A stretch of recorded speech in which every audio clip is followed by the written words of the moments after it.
What needs to be fixed or addressed in your community? Or what needs do you see around you? Those are some questions that a lot of us have been talking about, especially post-COVID in communities that are waking up where maybe not all the resources are there like they used to be, and we want to do something about it. Hey, this is Gabe Kolstad with the Westside podcast Midweek Motivation episode, and today we're talking about how outreach can be fun. And I've got a special guest with me, Kayla Worley, who is a rock star in our community. She led this last weekend something really special that you're going to want to hear about. It was called the Good Neighbor Project. It was this coalition of businesses and community members and activists and churches all coming together around the idea that we could make it better in the community. So I'm going to ask Kayla some questions today because she's got some really, really unique perspectives on this. And so Kayla, thanks for joining us. Absolutely. Yeah. You've been leading this for a couple of years actually through our church and in our community. And I'm just kind of curious, what sparked you a couple of years ago to say yes to this big challenge? So actually I was recommended for this leadership role by Shadell, who is my best friend here. Okay. And it was really cool because I was new to Westside, and she was in a room where this opportunity came about, and she actually, spoke my name, which I think just as sort of a plug, like that's the kind of friends we want to have. That's the community we want. So she recommended me for that. And I think she knew that, like, spiritual gift wise, like it was something that was going to be a good fit for me. And I don't think at the time I knew that. I knew just from my personal experience and my professional role that I do something very similar. Can you tell us about your role? Yeah. So I'm a psychologist for the Tigard-Tualatin School District. Okay. So I work, with teams. I work within timelines. My job is really heavy with organization and management and facilitating meetings and things. So I thought, as far as like that part of this goes, I've got that. Yeah, no big deal. The bringing teams together, yes. Coming up with projects, timelining them, all that. Yeah. Right. And I also thought that for me, I was new to Westside. I really wanted to find an opportunity to get more involved, to serve. I felt called to serve. And then this opportunity came around, and I just felt like it was a good way for us as a church to really, I really wanted to be part of a church that was into helping and serving right here, right now.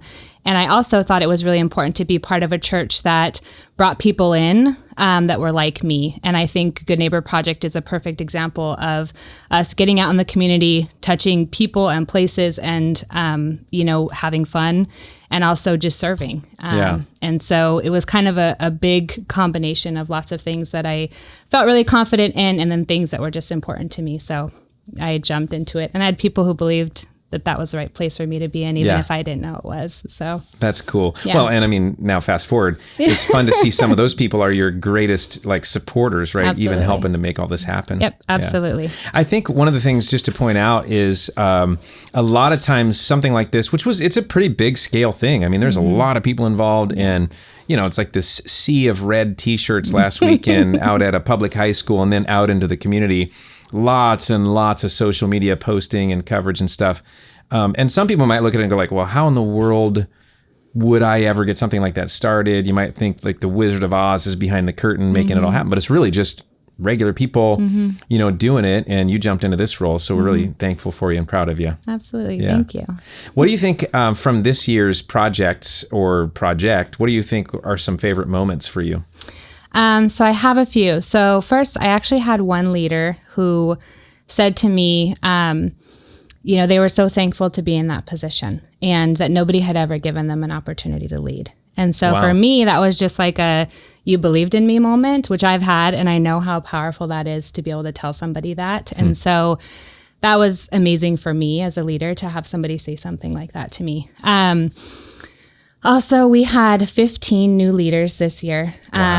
Which was amazing. And just the amount of dedication they had, and they were as invested as I was. Like, they were hungry, they were excited, they wanted to see this through, and that was really cool. We also did a readiness team, which last year I sort of had a readiness team, but I didn't really know what I was even ready for. So I didn't know how to really have them help me. Okay. This year I had plenty of things that I needed help with. And so I had almost 20 people, actually I think it was more than 20 people, sign up for the readiness team. That's great. And we made it into a growth group. So we actually took some time to like get into scripture about why we do Good Neighbor Project, why we serve, and had some really, really great conversations. So that was really fun. I'm glad we did it that way. We also had Matt Blankenship, who's the pastor of Life Church, shared that, they had been praying about finding favor in their neighborhood, and that they kind of went into this for the first time, really hoping to just get their church outside of the walls to serve.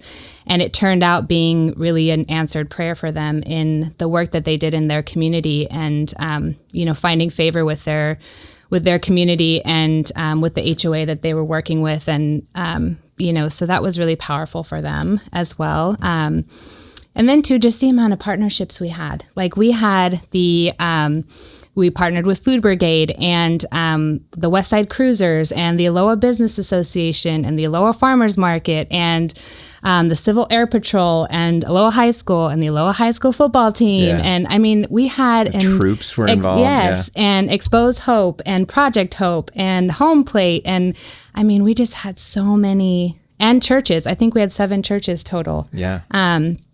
So it was just a lot. There was so many people involved, and it was great. Yeah, it's really a collaborative effort. Yeah, for sure. Absolutely. I think it's interesting. I once read a book called The Tipping Point by Malcolm Gladwell, and he talked about how a good deed has multiple wins because the person doing the good deed gets something good out of it, but the others do too. And I wondered if you could share, like, from your perspective, what do you think some of the wins are associated with getting involved? Like maybe somebody's listening or watching and they're like, gosh, I wish, maybe a problem in your community, something you wish could be changed, but it's not something you could do yourself. It would require more people. You're like, what are some of the wins? I think, in getting people involved and together, it's not really that hard. I think people want to help. I think people who are receiving help are surprised, which is, kind of sad that it's so surprising that somebody just wants to help. But I see it. I see it as people being very surprised and also so thankful, which is really, really awesome. But we even see it we saw it with our car wash last year and this year. Like, people are so uncomfortable with us saying, like, no, we don't, like, they were trying to give these kids money. And I'm like, no, tell them no. Like, it's an act of kindness. Like, and they were still just throwing money at these kids. Yeah, they couldn't handle it. And so I think that there's a need out there. There's people who want to serve. There's people who, so I think getting out serving and also letting people serve you, because that's uncomfortable for a lot of us. And I think if you listen, you'll hear what's on people's hearts. You'll hear what people need. If you pay attention, you'll see what they need. And, I really think that we have to remember that what's given to us is ours to steward, whether it's money or time or resources or ideas or whatever it might be. And that we need to make ourselves available to use it and let God use us, and just be willing. And, that like the needs are there and we'll find them and just do it. That's great. Cool. Yeah. I've got one more question I'd love to ask you. And it's about how somebody could get going. Let's say somebody's got an idea or, a problem they do want to solve and they're like, okay, give me some advice. But before we go to that question, is there anything else that you feel like, this is what was really on my heart or this is what really stood out to me? This year was amazing. It really was. I think last year was too, but this year was so much fun. And for me, I get nervous. I'm like, nobody's going to show up. And then to have, almost 400 people show up, just for our projects was, it's really, really awesome. And so, I think it's something really exciting. I think, I really, really enjoy it. I think a lot of people really enjoy it. It's just fun. It's a fun way to serve. And, we are called to serve. So I think it's important. So, yeah. Cool. Well, okay. Somebody's out there and they're like, oh my gosh, you're speaking my language. There's something that's on my heart. I don't know what to do with it. Can you give some advice on where do you go with an idea to get to actually making a difference? So I think on the larger scale, like you were saying, Good Neighbor Project seems like it's something huge. It is, but it isn't. When I first heard about it, or sometimes you hear about events, big events like this, and you think it's some huge entity that's kind of coming in and doing this thing. It's not, it's us. And, now that I'm doing the work, I realize that it's really not that difficult to, go out and connect with people and ask if people want to help. And, getting the partnerships and getting people involved, and, even little things like the Aloha Business Association letting us use their booth at the farmer's market. It's little things like that people will be willing to do if you just ask. And it's being a bit creative and thinking through how to get people to hear what you're doing. And because once they hear it, they're going to want to be a part of it. I think people get excited. And I don't know, I just think it's something kind of natural for us to want to serve each other. And like I said, the hard part is letting people do that sometimes. But yeah, I think, putting together a group, and like I said, even if you just see a need in your community, your neighbor, is out mowing their lawn, you can help. But putting a group together to do, like a street cleanup or something. And there's also organizations that are doing that you can reach out to and get involved in. You don't have to put it all together yourself. There's, groups that are doing these things that you can go and take part in. So yeah. I love that. I mean, if I was to look and see what you've done that has been effective, one of the things that I think you've done is, one, you have asked, and that is intimidating. I mean, it can be if there's something in your heart and you just got to get that out, and it can be really scary at first, but eventually you're going to find the right person to ask, or you're going to say it to a trusted group, and they're going to, and that's what I've seen you do is you've gathered people that you trust, you've made the need known, and then you've organized things along the way, and that can be a 3-person thing or a 1,000-person thing, depending on how big you want to go. But we're just really, again, thankful for all of your effort and expertise helping us get, our community really served well. Because one of the things that was behind all this is we've believed for years that faith is something that too often is just practiced behind closed doors. It's the mentality maybe that we have, or the picture that we get is like somebody's in a closet with their hands folded praying, and that's the only image of faith that a lot of people have. But the truth is that faith is an active thing.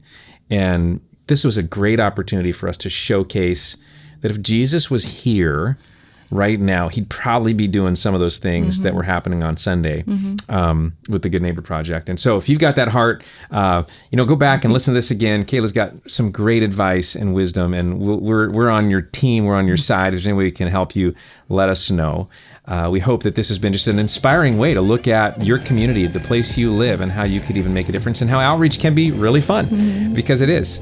Thanks a lot for joining us today. I want to ask you to do 2 quick things. One would be subscribe and share this podcast, because there's a lot of people that might want to know about this, and you can kind of share the love that way.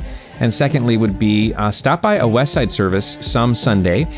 We online, you can do it at westsidecommunitychurch.com, or even on site right here in the Portland, Oregon area at our campus. We would love to have you here. You can find out more about all that stuff at westsidecommunitychurch.com. We hope you have a great week.